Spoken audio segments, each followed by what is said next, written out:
마음을 채우는 가톨릭 콘서트 쉼에 오신 것을 환영합니다. 안녕하십니까? 한창환 프란치스코입니다. 안녕하세요. 김슬의 멜라니아입니다.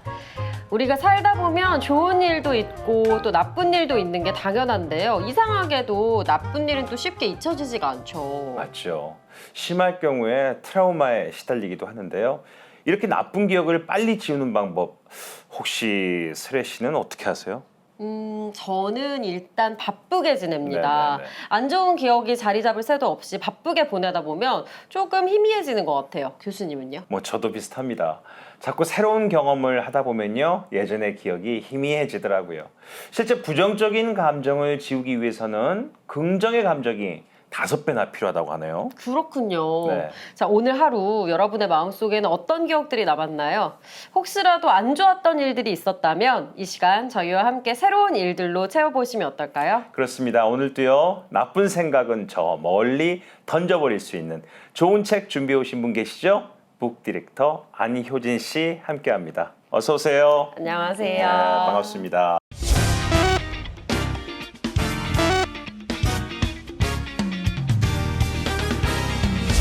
어려운 교리 내용도 술술, 딱딱한 지식들도 부드럽게. 그녀와 통하면 독서도 놀이가 된다. 신앙의 깊이는 더하고 하느님 사랑은 더 커지는 쉽고도 재미있는 방법. 친절한 북 디렉터 안효진 미디어와 함께합니다. 반갑습니다. 효진 씨는 출판사에서 일을 하니까 친구들이 너 출판사에서 일해 좋은 책 추천 좀 해줘 이런 얘기 많이 듣지 않나요? 좀 부탁을 받는 편이긴 한데요. 제가 뭐가 되는 건 아니지만 그래도 출판사에서 일하는 사람으로서 보다 좀 많은 사람들이 책을 읽었으면 하는 바람에서 SNS에 이제 제가 읽은 책이나 책에 관한 게시물들을 좀 올리는 편이거든요. 그걸 보고 이제 친구들이 나 책에 관심 없었는데 너가 올리는 거 보고 책 읽고 싶어졌다. 좀 추천해달라. 이렇게 요청하는 친구도 있었고 독서 모임 같이 해보자고 제안한 친구도 있었어요. 그럴 때마다 되게 뿌듯한 마음으로 진심을 다해서 책을 추천해주는 편입니다. 그렇게 추천을 하실 때 본인이 너무너무 감동적으로 읽었다라는 책을 추천하세요? 아니면 나에게 추천을 바라는 사람에게 맞춤형으로 이게 맞을 거예요 라고 추천하세요? 사실 제가 예전에 다른 사람이 정말 너무 잘 읽었다, 이거 베스트셀러다 해서 추천해서 읽은 적이 있었는데 저한테는 전혀 감흥이 없었던 그런 경험이 있어요. 그래서 그 이후로는 그분의 취향이나 성향 이런 걸 물어보고 또 독서 스타일 같은 거 있잖아요. 뭐 책을 입문하는 사람인지 아니면 책을 계속 꾸준히 읽어온 사람인지 되게 좀 꼼꼼히 알아본 뒤에 그분의 취향을 알고 이제 추천을 해주는 편이에요. 네. 그렇군요. 자, 그렇다면 오늘 소개할 책은 누구에게 추천하고 싶은 책인가요? 오늘 제가 소개해드릴 책은 새신자분들께 추천해드리고 싶은데요. 제가 오늘 소개해드릴 책 제목은 미사에 초대합니다라는 제목의 책입니다. 사실 코로나 때문에 신앙생활이 위축되긴 했지만 그래도 여전히 이제 하느님의 품으로 세례를 받는 신자분들이 많이 계시잖아요.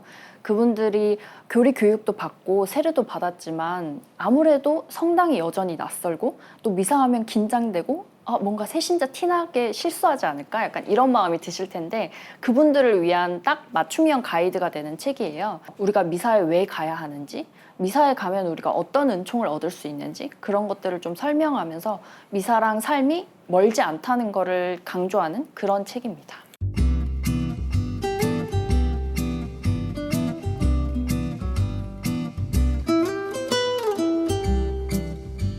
특히나 코로나19 시대를 겪으면서 사람들이 온라인으로 이 미사를 많이 드리다 보니까 사실 이런 책이 지금 이 시기에는 딱 맞는 게 아닌가 그런 생각이 듭니다.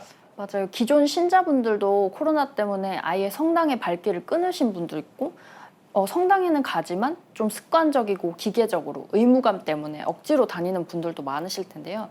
이 책은 단순히 새신자분들만을 위한 게 아니라 신앙인으로서 어떻게 살아가야 되는지 또 미사에서 우리가 배웠던 걸 어떻게 실천해야 되는지에 대해서도 다루고 있기 때문에 기존 신자분들이 읽어도 영적으로 굉장히 도움을 많이 받으실 거라고 생각해요. 그래서 저는 이 책이 사실 최근에 출간된 책인 줄 알았는데 아니더라고요. 2013년에 출간된 책이었는데 네. 그때는 또 제목도 달랐다고요. 네, 2013년에 출간된 책 제목은 미사일인데요. 이 제목이 좀 특이하죠. 이게 미사일 뜻이 뭐냐면 미사에 참여하는 사람들의 일상 살기를 줄여서 이제 좀 독특하게 짓는다고 미사일. 미사일이라는 제목을 붙였어요. 근데 독특하긴 한데 딱 봤을 때 이게 무슨 책이야? 약간 제목 내용이 짐작이 안 되잖아요. 미사일 그렇죠? 같잖아요. 그래서 이제 개정판에서는 제목을 미사에 초대합니다로 바꿨고요. 그리고 2018년에 이제 미사 통상문이 바뀌면서 개정되면서 그걸 이제 책 내용에도 반영했고 디자인도 이제 보시다시피 좀 더 산뜻하게 바꿔서 읽기 수월하게 만들었습니다. 팬데믹 시대를 함께 겪으면서 또 미사를 직접 할 수 없는 상황을 겪으면서 우리에게 훨씬 더 다가온 책 같은데 네. 이 책을 쓰신 저자가 또 두 분이시라고요? 네, 맞아요.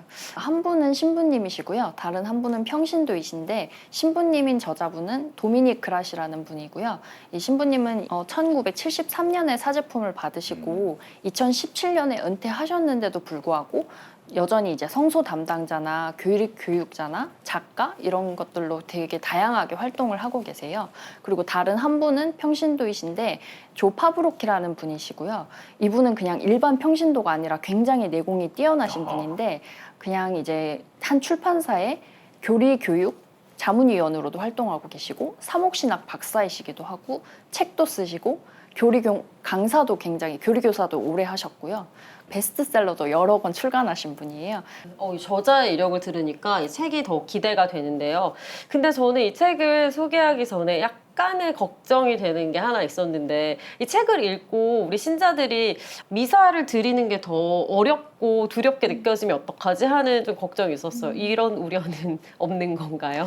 다행히도 이 두 저자분이 우리 신자들의 마음을 좀 잘 이해를 해주셔서 이렇게 에세이처럼 쉽게 풀어서 설명을 해주셨어요. 딱딱한 교리서가 아니라 미사를 본인들이 일상에서 겪은 경험이나 깨달음 등을 이제 이야기처럼 풀어내면서 미사에 대해서 설명하는 식으로 얘기를 해주셔서 누구나 쉽게 새신자분들도 이해할 수 있게 이야기를 해주셨고요.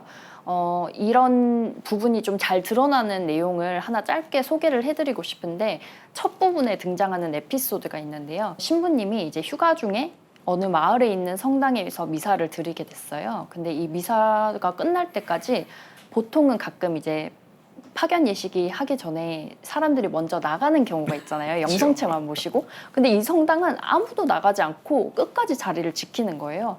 그래서 다 함께 아멘이라고 응답하는 모습에 이 저자 신부님이 굉장히 감명을 받으셨대요. 근데 알고 보니까 이 사람들이 빠져나가지 않았던 이유 중에 하나가 이 주차장 안내인 분이 미사가 끝날 때까지 주차장 문을 열지 않으셨다고 해요. 그래서 정말 이렇게 웃음이 좀 묻어나는 이야기들로 풀어내면서 사람들이 미사에 관심을 갖게 해주셔서 가볍게 부담 없이 읽으실 수 있습니다. 네.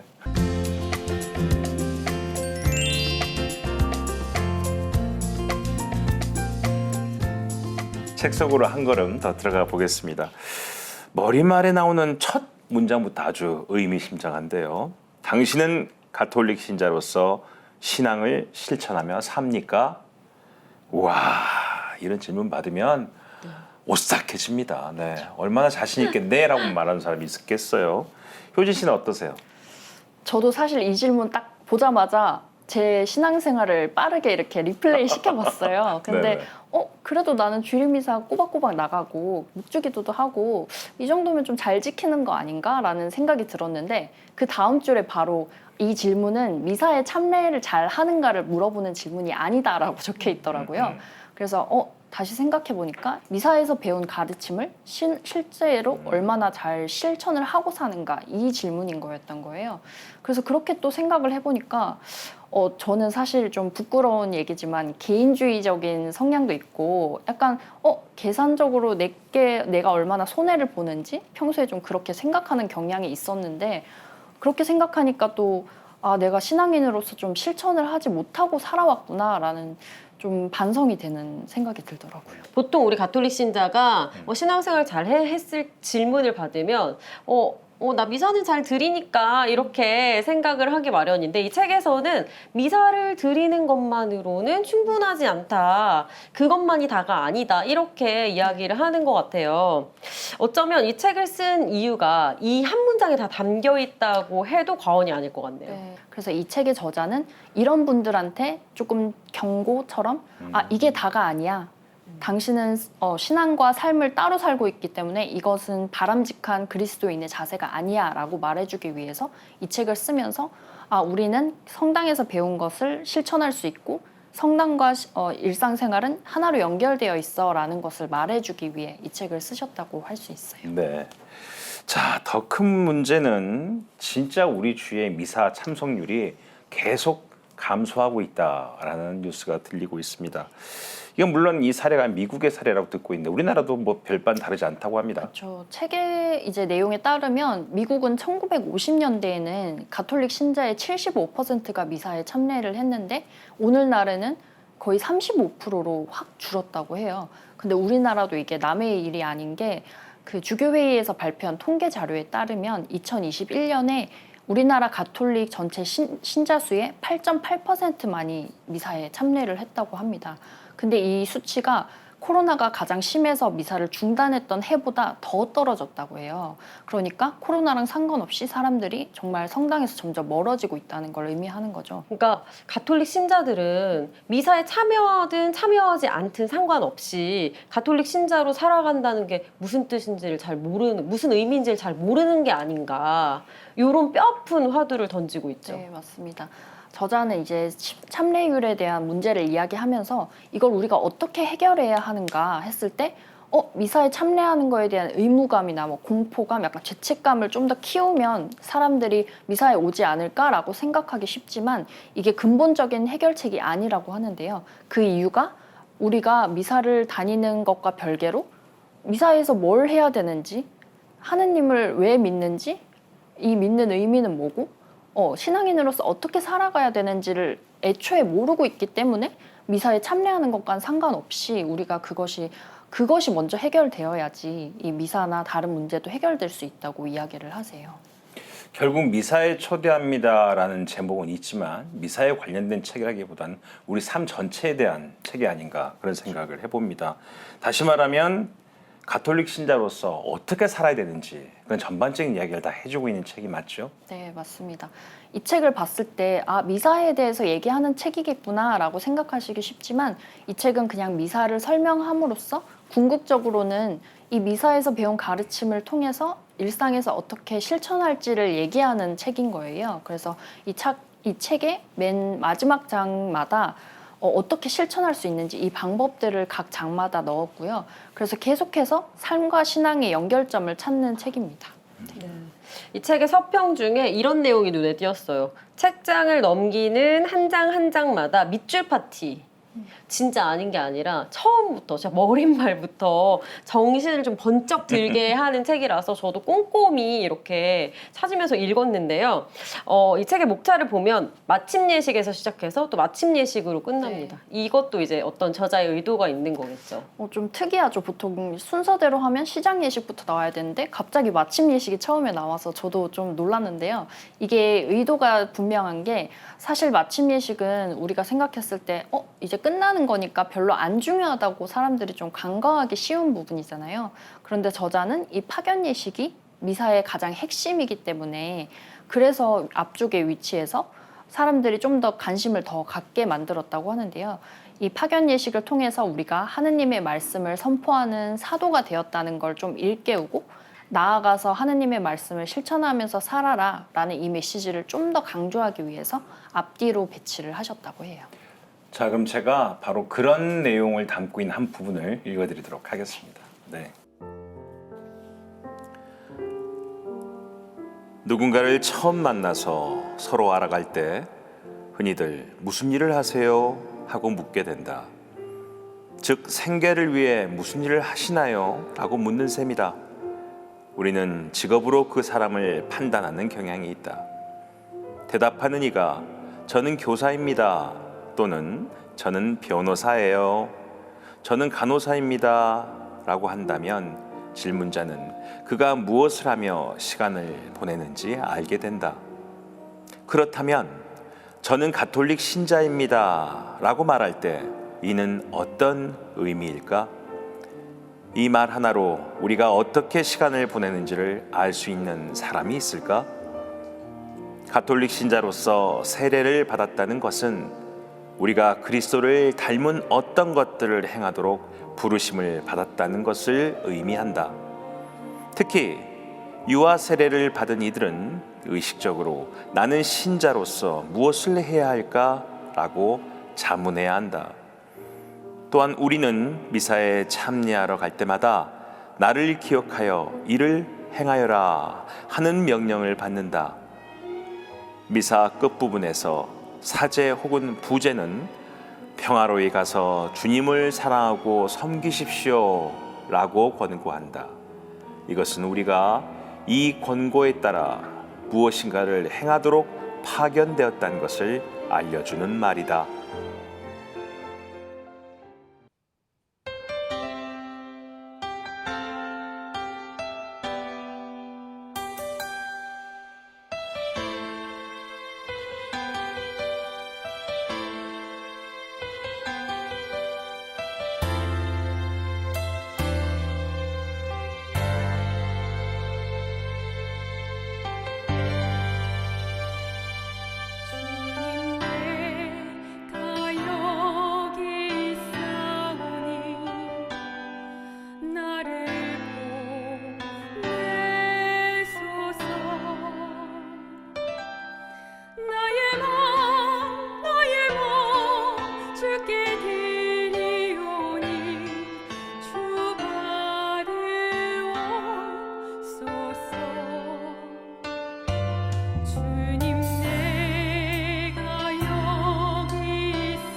잘 들었습니다. 네, 잘 들었습니다. 네. 네, 저희가 오늘 미사에 초대합니다라는 책으로 함께하고 있는데요. 성준 씨는 미사에 잘 참여하시는 편이신가요?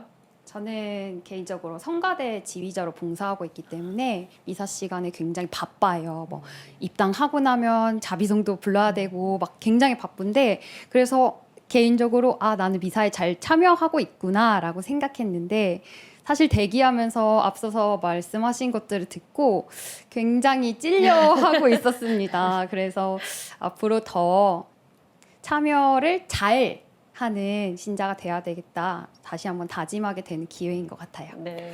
미사에 참여하실 때마다 그 전례 중에서 가장 중요하다. 어떤 전례가 중요하다고 생각을 하세요? 저는 개인적으로 참회 예식을 할 때 고백의 기도를 하면서 이제 내 탓이요를 할 때마다 내가 미사에 왔구나. 이제 하느님과 나만의 시간이구나라는 것을 굉장히 절실히 느끼게 되는 것 같아요. 네. 네. 오늘도 이 시간 쭉 끝까지 함께 하시다 보면 미사를 대하는 그런 마음가짐이 조금 달라질 수도 있을 것 같으니까 쭉 함께 해주시고요. 성준 씨의 아름다운 목소리는 또 마지막에 함께 하실 수 있으니까 끝까지 기대해 주세요. 고맙습니다. 감사합니다. 감사합니다. 네, 이제 본격적으로 미사를 한번 시작해 보겠습니다. 자, 미사를 시작할 때 시작 예식을 불러 모음 예식이라고 합니다. 여기서 불러 모은다는 것은 개개인을 공동체로 불러 모은다. 이런 거 외에 또 다른 단계의 불러 모음이 있을까요? 또 다른 불러모음은 바로 내 마음 안에서 이뤄지는 불러모음인데요. 이게 뭔가 하면 미사가 시작하기 전에 좀 더 일찍 성당에 와서 이웃들과 인사를 나누고 자리에 앉아서 좀 생각을 다잡고 집중을 다시 할 수 있도록 마음을 다잡고 다시 내 안에 갇혀있던 생각을 하느님을 향할 준비를 하는 것을 이 마음 불러모음이라고 해요. 저도 그래서 어머니랑 매번 그거 갖고 싸워요. 미사 전에 어머니는 30분 전에 가서 개인 기도도 하고 인사도 하고 해야 된다. 저는 5분 전에 도착하면 되는데 뭘 그렇게 하느냐. 그래서 어머니랑 매번 하는데 오늘 말씀 들어보니까 어머니 말씀이 맞네. 맞아요. 네. 또 신부님도 늘 강조하시잖아요. 형제자매 여러분 제발 5분 일찍 오셔서 미사를 준비하셔야 합니다. 말씀을 하시는데 그게 참 쉽지가 않아요. 맞아요. 저도 네. 막 허겁지겁 막 준비해서 가면은 딱 이제 막 입당 성가를 부르고 있고 하면은 또 오늘도 늦었네 하면서 이제 미사를 시작하게 되는데 그러면은 사실 저는 이 불러모음이 전혀 되지 않은 상태인 거겠죠.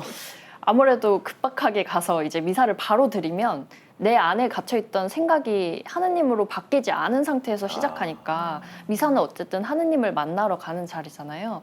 이 본질이 아무래도 조금 훼손될 수 있는 그런 위험이 있죠. 시작 예식본을 읽으면서 인상적이었던 게 있었습니다. 미사를 드리러 성당에 들어가면서부터 내가 초대받았다는 것을 잊지 말아라 이렇게 말씀하시면서 또 그렇게 생각하니까 저도 매주 미사를 갈 때마다 했던 저의 모든 것들이 다 잘못한 것 같아요. 많이 반성하고 있습니다.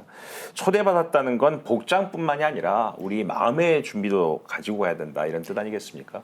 맞아요. 여기서 초대받았다는 건 개인주의적인 생각을 좀 버리고 공동체의 일원이 됐다는 이런 소속감을 지니는 마인드를 갖춘다는 건데요. 개인주의가 왜 나쁘지? 라고 생각하실 수도 있는데 이게 성찰되지 않은 개인주의일 때는 이 개인주의가 자기에 빠져서 결국에는 자기한테만 집착하게 되니까 성당은 공동체의 사람들을 만나고 하느님을 만나러 가는 곳인데 이게 자기한테만 갇혀 있으면 결국 나쁜 길로 벗어날 수 있는 거죠. 그렇군요.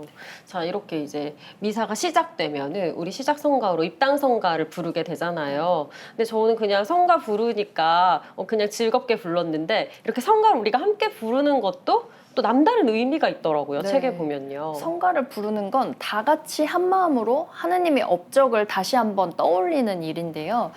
보통 나는 노래를 못하니까 성가를 안 부르는 게 차라리 낫겠다라고 생각해서 성가를 안 부르시는 분들도 많아요. 그리고 성가를 부르는 내 목소리에 집중하니까 안 좋지 않나라고 생각하실 수 있는데 책에서 저자는 성가를 부를 때가 아니라 안 부르면 그 안 부르는 나에 오히려 집중이 되기 때문에 성가를 부르는 것이 맞고 이를 통해서 한 마음으로 하느님을 찬양해야 한다라고 말씀하십니다. 그렇군요. 자, 시작 예식 다음으로가 참회 예식입니다. 거룩한 시간에 참여하기 위해서 잘못을 뉘우치고 회개하는 시간을 의미하는데요. 거기에 하나 더 참회 예식에서 우리가 깨달아야 될 게 바로 겸손이라고 하네요. 여기서 말하는 겸손은 우리가 죄에 빠져 있고 저지른 죄를 계속 자책하고 죄책감에 쌓여 있는 게 아니라 하느님이라는 인간보다 훨씬 위대한 존재가 현존하고 있구나라고 인식하는 것과 하느님이 우리 죄를 용서해 주시는 그 자비로움에 대한 찬양을 하는 것이 바로 겸손이라고 이야기합니다. 네, 그렇군요. 아이고 더 겸손해져야겠어요. 네. 맞습니다. 이제 이어서 독서 말씀 순서예요. 근데 이 책에서 보면요, 또 독서자가 어떻게 독서를 봉독하느냐에 따라서 미사가 또 달라진다고 이야기하고 있죠. 왜냐하면 독서는 그냥 책을 읽는 게 아니라 하느님 말씀을 선포하는 일이잖아요. 그래서 좀 더 중요하고 또 독서자가 독서를 어떻게 읽느냐에 따라서 사람들이 좀 그날 미사에 더 집중할 수도 있겠고 하고 또 맞습니다. 반대로 미사에 오히려 집중을 하지 못하게끔 만들기도 하잖아요. 어떤 경우에는 독서를 하는데 다른 신자분들의 반응에 너무 신경을 쓴다거나 아니면 아예 준비가 안 돼서 더듬더듬거려서 그날 미사에 사람들이 집중을 아예 깨뜨려 버린다거나 그런 경우들이 있기 때문에 미사를 봉독할 때는 그 미사를 낭독하는 사람이 어떤 식으로 성경을 이해를 했고 그 말씀의 마음에 와닿아서 낭독을 하느냐가 굉장히 중요하다고 이야기합니다. 자, 독서 후회가 강론입니다. 이제 강론 시간인데요. 보통 많은 신자들 아무리 좋은 강론보다 더 짧은 강론이 최고다 이런 생각을 많이 하게 되는데 지루하고 재미없다고 생각하는 분들도 사실 적지 않습니다. 책에서는 강론이 재미있기를 바라지 말고 내 자신이 변화되기를 바라야 한다 이렇게 말씀하시는데 이거 참 어려운 얘기인데. 네. 저도 사실 짧은 강론을 되게 좋아하는 편인데 이 책에서 좀 따끔하게 지적을 해주신 게 우리가 강론을 들으러 가는 게 사실 뭐 TV를 보거나 오락을 즐기러 가는 게 아니잖아요. 강론의 본 목적은 하느님 말씀을 듣기 위해서 가는 거기 때문에 그 재미를 따지지 말아야 한다. 사제들도 신자들 반응 때문에 짧게 하고 일부러 재밌게 하려고 애쓰지 않아도 된다라고 이야기를 하고요. 강론을 들으면서 자신을 변화시켜야 된다라고 이야기를 하는데 사실 10분도 안 되는 강론이 우리 삶을 변화시킬 수 있나라는 생각을 하실 수도 있어요. 그런데 이 책에서는 강론 하나가 세상에서 역사를 바꾼 이런 사례들을 계속 소개를 하면서 강론 하나 때문에 나쁜 왕이 폐위가 된다거나 전쟁이 그만두고 사람들이 회심하고 또 무기를 내려놓고 이런 사례들을 이야기하면서 강론 안에는 우리가 삶을 좀 새롭게 볼 수 있는 그런 가능성이 있기 때문에 강론이 비록 모든 신부님의 강론이 완벽하지 않더라도 그 강론을 계속 내 것으로 만들려고 묵상하면 우리 삶도 변화할 수 있다고 이야기합니다. 네. 그리고 또 강론과 설교의 차이에 대해서도 이야기를 하고 있어요. 네. 일반적으로 목사님은 설교라고 하고 또 우리 가톨릭에서 신부님들은 강론이라고 하잖아요. 강론이랑 설교랑 어떤 차이가 있는 거예요? 강론이랑 설교하면 그냥 미사나 예배 중에 누가 말하는 거면 비슷하지 않나라고 생각하실 수도 있는데 닮은 듯 다른 점이 굉장히 많아요. 설교는 아무래도 어떤 주제나 문제에 대한 윤리적 권고가 좀 많은 편이고 아니면 교리적인 내용도 많은 편인데요.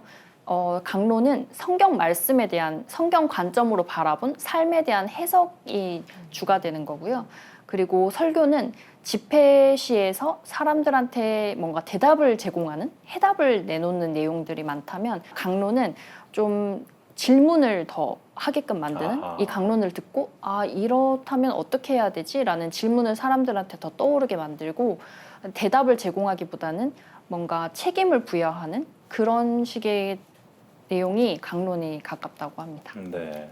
자, 이 부분에서 우리 베드로 신부님께서는 이 책을 어떻게 보고 계셨을지 베드로의 심심 책방으로 다녀오겠습니다.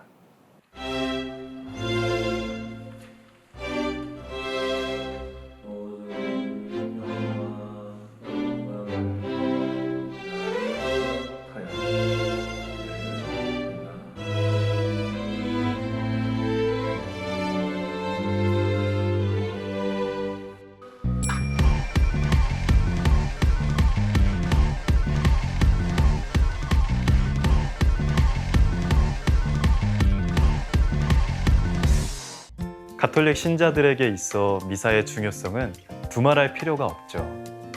그만큼 미사는 우리 신앙의 근간을 이루고 있는 중요한 예식이자 시간입니다. 그런데 몇몇 신자들 중엔 의무감에 미사에 참여하거나 미사 시간을 지루하게 느끼는 경우가 있다고 합니다. 미사가 중요한 건 알겠지만 그 시간이 기쁘게 느껴지지 않는다면 본인은 물론이고 미사를 집전하는 사제로서도 참 속상한 일인데요. 그렇다면 우리는 미사를 어떻게 받아들여야 할까요? 한 번쯤 미사를 드리는 내 모습에서 부끄러움과 의문을 느껴봤다면 오늘 함께하는 이 책을 읽어보시면 좋겠습니다. 사제와 평신도 두 저자가 일상이나 미사에서 체험하고 묵상한 경험을 바탕으로 쓴 미사에 초대합니다는 단순히 미사 절차를 설명하는 것에서 벗어나 가톨릭 신자에게 미사가 필요한 이유, 전례의 의미, 미사에서 얻을 수 있는 것 등을 살펴보고 있는데요. 미사 전례를 하나씩 짚어보면서 전례 의식 하나하나가 우리 일상과 연결되어 있음을 알려주고 미사와 삶이 하나 될 때 참된 그리스도인으로서 살아갈 수 있다는 것을 알려줍니다. 정말로 소중한 것은 그것을 잃어버린 후에 깨닫게 된다고 하죠. 코로나19로 우리 교회는 미사 중단이라는 초유의 사태를 맞았었는데요. 그때 많은 분들이 미사의 소중함을 새삼 느꼈다고 하시더라고요. 아쉬운 대로 방송 미사를 드리기도 했지만 실제 성체를 모실 수 없어 속상하고 안타까웠다는 분들이 많았었죠. 저 역시 그 부분에 크게 공감하고요. 또 하나 그리웠던 것은 주님의 기도와 하느님의 어린 양 사이에 평화의 인사를 나누는 교우분들의 모습이었습니다. 같은 믿음을 고백하는 사람들이 기쁘게 평화를 나누는 그 시간에는 모두의 얼굴에 행복이 가득해 보이기 때문인데요. 평화의 인사를 나누는 시간은 사제인 저에게도 매우 소중한 시간입니다. 이 책에도 평화의 인사를 나누는 시간이 왜 우리에게 소중하게 여겨지는지에 대한 영적인 이유를 소개하고 있는데요. 부활하신 예수님께서 제자들이 숨어있는 다락방을 찾아오셔서 평화가 너희와 함께 라고 하시며 그들의 두려움과 불안을 몰아내 주셨던 것처럼 우리가 나누는 평화의 인사는 각자의 삶에 드리운 두려움과 불안을 그리스도의 이름으로 몰아내는 시간이라는 거죠. 어쩌면 지금도 코로나19로 인해 미사에 참석하지 못하는 분들이 계실 수도 있으실 텐데요. 그분들에게도 예수님께서 전해주신 평화의 인사를 나누고 싶습니다. 성당을 떠나기도 전에 주차된 차를 빼면서 다른 운전자에게 화를 내는 이들을 덜어본다. 또 미사 후에 본당 친교실에서 아침을 먹으면서 누군가를 험담하는 모습을 보기도 한다. 이는 우리 중 누구에게나 해당하는 일이다. 이는 평화의 도구가 되겠다는 결심을 잃어버린 것이다. 평화는 단순히 전쟁이나 폭력이 없는 상태 그 이상의 것이다. 이는 모두가 함께 공유해야 할 뚜렷한 실제다. 평화는 신앙의 눈으로 세상을 바라보는 하나의 방법이기도 하다. 평화는 다른 이에게서 최상의 것을 끌어내는 방법으로 모든 것을 통찰하는 태도와 삶에 응답하는 능력을 키워준다. 마치 안전한 항구를 향해 가는 배처럼 우리가 사람들을 끌어당기게 하는 독특한 분위기를 만들어준다. 평화는 먼저 나와 예수님 사이에 사랑의 관계를 만들어준다. 그리고 이어서 다른 이들과도 그 관계를 이루게 해줌으로써 좀 더 정의로운 사회를 만들어가게 한다.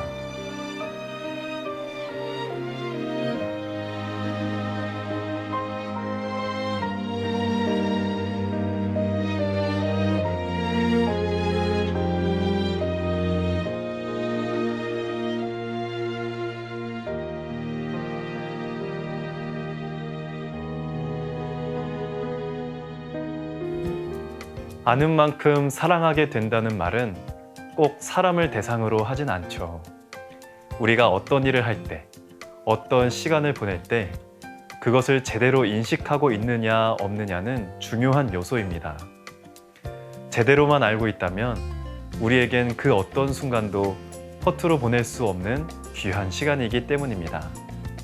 이 책을 통해 미사의 본질을 깨닫고 미사를 더없이 기쁘게 드릴 수 있었으면 좋겠습니다. 그럼 심심책방은 다음 시간에도 문 활짝 열고 여러분을 기다리고 있겠습니다. 그래요. 우리 베드로 신부님께서는 이 평화의 예식 시간을 특별히 더 애정하고 계셨군요. 근데 또 어떤 신자들은 평화의 인사할 때 조금 너무 쑥스러워 진짜. 남사스럽게 이렇게 부끄러워 하시는 분들도 있는데 효진 씨는 어떤 편인가요? 저도 되게 내향적인 확신의 아이형 인간이기 때문에 뭔가 그 평화 예식이 다가오고 있으면 긴장이 되더라고요. 그렇죠. 그리고 뭔가 주변에 사람이 없으면 내가 어느 방향부터 보고 해야 되지? 약간 이런 것도 신경 쓰게 되는데 근데 또 막상 인사를 하고 나면 그냥 내 곁에 모르는 사람 1, 2로 존재했던 분들이 나랑 지금 같은 공간에서 미사를 드리고 있는 신자분들이구나. 나와 같은 신자구나라는 뭔가 내적 친밀감? 그런 게 생겨서 평화 예식은 긴장되지만 좋은? 네, 저한테는 그런 인상이 있는 것 같아요. 네. 자, 다시 미사 전례 의미로 한번 돌아가 보겠습니다. 저는 예물 준비 부분이 아주 인상적이었는데요. 특히 앞부분에 저자 신부님께서 이렇게 말씀하세요. 특별히 경험에 남는 경험담을 말씀하시면서 보험금을 내고 잔돈을 가져간 신자가 있었다. 뭐 이런 말씀을 하시는데 이게 실제 가능한 이야기야 이게. 네. 약간의 오해가 있었던 네네. 에피소드인데요. 한 봉사자가 이제 저자 신부님께 막 정말 급하게 미사가 끝나고 달려와서 미사 도중에 어떤 신자분이 봉헌금 5달러를 내고 2달러를 거슬러 가더라. 이런 일이 자기는 봉사하면서 처음 봤다. 어떻게 이럴 수가 있냐? 이러면서 엄청 화를 내시더래요. 그래서 이제 신부님이 자기가 이제 본인이 해주실 건 없고 이 자매님의 마음을 좀 가라앉히려고 차를 한 잔 마시고 있는데 그 자리에 그 돈을 거슬러 간 부인이 등장을 해요. 그래서 울면서 얘기를 하는데 사실은 죽음을 앞둔 여동생을 보러 가는 길에 성당에서 미사를 드린 건데 자기가 5달러를 봉헌금으로 내고 나니까 자기한테 지금 있는 돈이 5달러밖에 없어서 돌아갈 돈이 전혀 없었다는 거예요. 그래서 어쩔 수 없이 2달러를 꺼내야만 했다라고 이야기를 하면서 자기가 정말 잘못했고 자책한다 이렇게 얘기를 합니다. 그래서 신부님도 그 얘기를 듣고 또 봉사자도 그 얘기를 듣고 어쩔 수 없었구나. 좀 곤란한 상황이긴 하지만 그래서 그렇게 오해가 풀리면서 좀 훈훈하게 결말이 맺어지게 됩니다. 네, 사실 요즘 세상에는 다 집중돼 있는 게 돈인 것 같아요. 대가 없는 곳에 돈을 쓰는 일은 정말 쉽지 않은 일이고요. 또 돈을 더 얼마나 많이 벌까, 아니면 돈을 얼마나 많이 모을 수 있을까에 항상 초점이 맞춰져 있는 것 같아요. 근데 저자들은 이 책에서 청지기직에 대해서 이야기를 하죠. 청지기직이 뭐죠? 우리가 미사에서 이 신앙 고백 예물할 준비에 앞서서 신앙 고백을 할 때 우리가 받은 모든 것은 하느님이 주신 것이기 때문에 다 하느님의 선물이라고 생각한다라고 신앙 고백을 하거든요. 그래서 그렇기 때문에 우리는 하느님께 받은 것을 소유하는 것이 아니라 청지기, 즉 관리인으로서 관리를 현명하게 해야 된다라는 뜻이고요. 이 역할은 관리하는 것뿐만 아니라 다른 사람을 위해서 현명하게 나눠줄 수 있어야 하는 건데요. 청지기는 어떤 직급이나 뭐 그런 계급은 아니지만 살아가는 방식, 태도라고 할 수 있습니다. 네. 자, 우리가 흔히 예물을 봉헌한다라고 하면 돈만 생각하기 쉬운데 책을 한번 읽어보니까 이 책 내용에는 돈 말고도 봉헌할 수 있는 게 참 많다. 그렇게 소개하고 있습니다. 네, 책에서는 시간과 재능을 내어줄 수 있는 것도 있다고 이야기를 하는데요. 시간은 우리가 가진 시간을 나를 위해서 쓰는 게 아니라 공동체를 위해서 써야 한다는 건데요. 우리가 세례를 받은 신자로서는 전부 서로서로에게 책임이 있다고 해요. 그래서 우리가 가지고 있는 시간을 공동체가 어떤 것을 필요로 하는지 살펴본 후에 그 공동체를 위해서 쓰는 것이 시간을 봉헌하는 일이라고 이야기를 하고요. 재능을 봉헌하는 일은 세상에 정말 많은 특별한 재능을 가진 사람들이 많잖아요. 그렇지만 그 재능 또한 하느님이 주신 것이기 때문에 가질 수 있는 거고 또 하느님이 재능을 주신 이유가 그 재능을 다른 사람을 위해 쓰라고 주신 것이기 때문에 이 재능을 다른 사람을 위해서 베풀 수 있는 것 자체가 선물이라고 생각해야 한다고 책에서는 말해요. 네, 그리고 이제 미사의 꽃이라고 할 수 있는 성체성사. 이 성체성사의 의미도 짚고 있죠. 네, 성체성사는 이 책에서는 제2수요일과 같은 의미를 가지고 있다고 이야기하는데요. 우리가 제2수요일에 의식을 치르면서 우리 지은 죄를 뭔가 뉘우치고 회개하면서 다신 죄를 짓지 말아야겠다. 뭔가 마음을 다잡는 시간이잖아요. 그것처럼 매 주일마다 성체를 모시면서 우리가 하느님 외에 다른 것들을 맹신하면 이 길을 벗어나는 게 되겠구나라고 다시 경각심을 가지고 마음을 되잡을 수 있는 시간이 된다고 성체성사는 그런 의미를 가지고 있다고 이야기하고, 또 다른 의미로는 다른 신자들과 함께 한 같은 식탁에서 포도주와 성체를 모시는 그런 시간을 가짐으로써 친교의 표현이라고도 이야기합니다. 자, 성체성사 중에 영성체를 받고 나면 들어와서 우리가 이제 묵상을 하게 됩니다. 이 성체를 모신 후에는 마음도 차분해지고요. 또 뭔가 평화로워지는 기분이 있는데, 이 책에는 이 성체를 모신다는 의미가 그리스도의 말씀을 행동으로 옮기는 것이다. 이렇게 그에 옮기는 것을 약속하는 행위다. 이렇게 말을 하고 있는데요. 자, 그러니까 결국은 성체를 모시는 것만으로 모든 게 다 끝났다. 이렇게 생각하면 안 된다는 의미를 갖고 있는 거죠. 그렇죠. 우리가 말씀하셨듯이 성체를 모시는 것 자체가 성체를 모신 후에 우리가 어떻게 하겠다는 약속을 하는 거가 마찬가지이기 때문에 성체를 모셨다고 뭔가 주유소에서 기름 넣고 그냥 훌렁 떨어버리는 게 아니라 성체를 모신 이후에 일상에서 하느님의 말씀을 실천하고 이웃을 사랑하면서 살아가겠다. 이런 것들을 다짐하는 자리라고 할 수 있습니다. 네. 그렇군요. 저는 이거 따라해보고 싶었어요. 미사가 끝났으니 가서 복음을 전합시다. 이렇게 마지막에 말씀하시잖아요.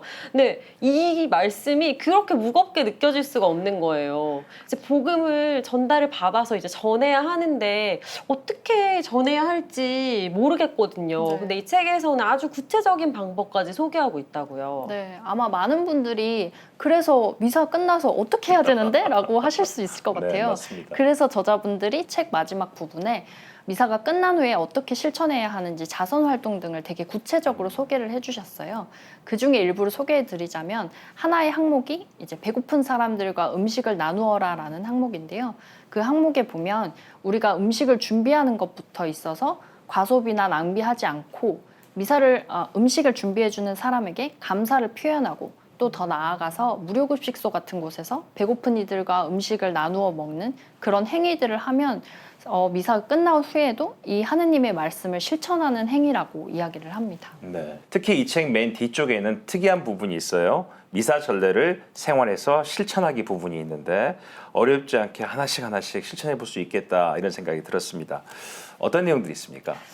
책 끝부분에 이렇게 전례 예식 하나하나별로 이 예식에는 어떤 식으로 실천을 할 수 있다 이런 식으로 방법을 제시를 하는데요.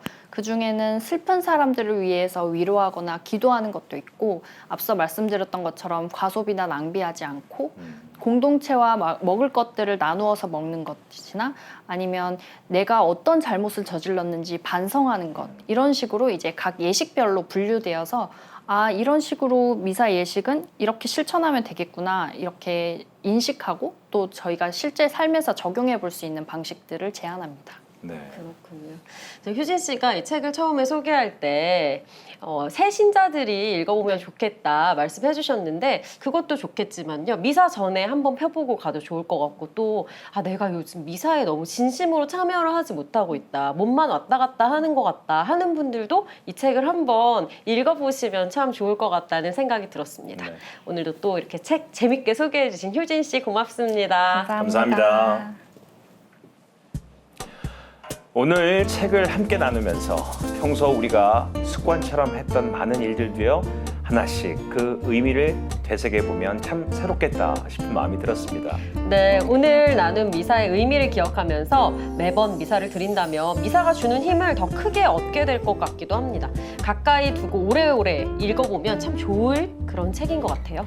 네, 끝으로 김슬애 아나운서가 읽어드립니다. 미사에 초대합니다. 한 구절, 그리고 소프라노 성준 미카엘라의 노래 함께 전해드립니다. 오늘도 함께해 주신 여러분들 고맙습니다.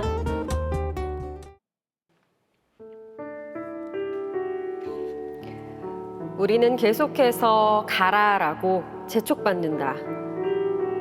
이렇게 나아가는 것이 예수님께서 미사나 기도 중에 우리와 함께하지 못한 이들에게 다가가시는 유일한 길이다. 미사에 참여하지 않는 이들은 너무도 많다. 이들이 올 때까지 기다리지 말고 우리가 먼저 다가가야 한다. 그러나 우리가 대중 없이 그냥 파견되는 것은 아니다. 우리는 평화로이 가라라고 들었다. 우리가 받았고 미사에 함께 참석한 동료 그리스도인들과 나누었던 그 평화를 지니고 가라고 말이다. 이 평화는 우리 주 예수 그리스도의 평화다. 평화로이 가라라는 말은 무엇을 의미할까? 당신이 누군가와 싸우고 있을 때는 분명 평화로운 상태는 아니다. 또한 화가 나거나 의심을 받거나 비판받는다는 생각이 들 때는 세상에 지니고 나갈 평화를 발견할 수 없다. 미사는 우리에게 스스로 평화를 지닌 존재가 되어 출발하라고 한다. 우리는 잘못을 저지르고 죄악을 지닌 존재이다. 그럼에도 살아계신 하느님 앞에 모든 것을 내어놓을 수 있도록 초대받는다. 하느님께서는 평화를 내려주시기를 좋아하시는 자비로운 분이시다. 그러므로 미사는 우리가 평화를 누리고 죄와 죄책감을 내려놓을 수 있도록 초대한다.